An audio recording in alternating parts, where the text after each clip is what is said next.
Okay, now we are on the demo environment, and in this demonstration we will interact with an application built on top of the Provide stack that is called NFT. So this application is able to manage non-fungible token on the ServiceNow platform. As a business user, I'm able to access the portal and to request the creation of a new NFT contract. To request the creation, I have to specify the owner of the contract, that is going to be myself, the contract name, like NFT now, and a contract template, and in this case we are going to use the OpenZeppelin ERC721 contract and order. These requests require an approval. In this case, this has been routed to myself, but that it can be routed to everyone within the organization. I'm going to approve this one. And now let's have a look to the requested item within the platform.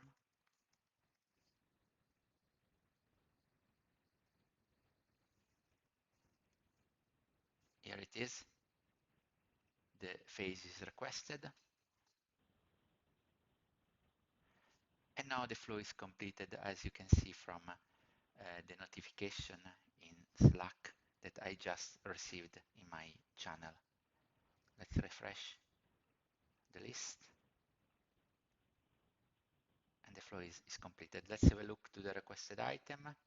And this is the flow that has been triggered, that is part of the NFT application. As you can see, the flow managed the approval, post the message in Slack, and everything is then executed in a subflow where we are going to interact with Provide. Now let's have a look to the contract table in the Provide application. The NFT Now contract is just at the top of the remote table. If I open it, I can see the contract ABI, the bytecode, but more importantly, all the methods that are part of the ERC721 contract.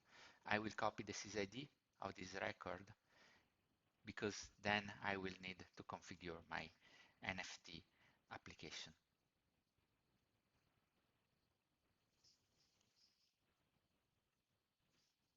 I can see now that my list of NFT is currently empty. Let's request again as a business user the creation of a new NFT.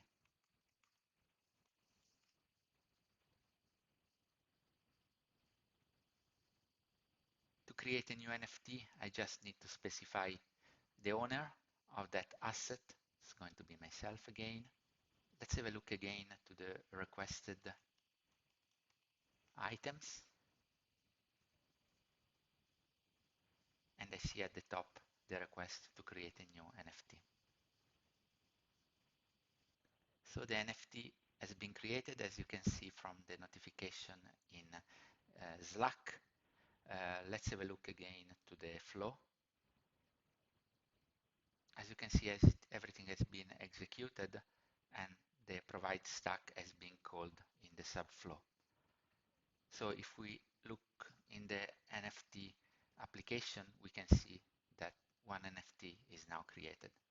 Now, again, as a business user, we want to transfer this NFT to another user in the same instance or to a user in another instance. So I'm going to search for transfer NFT. This is my catalog item. So to transfer the NFT, I need to specify which token, and I have just one, token number 0. I want to transfer from my account, who is actually the owner, to the account of another user and order that. So again, let's have a look to the requested items.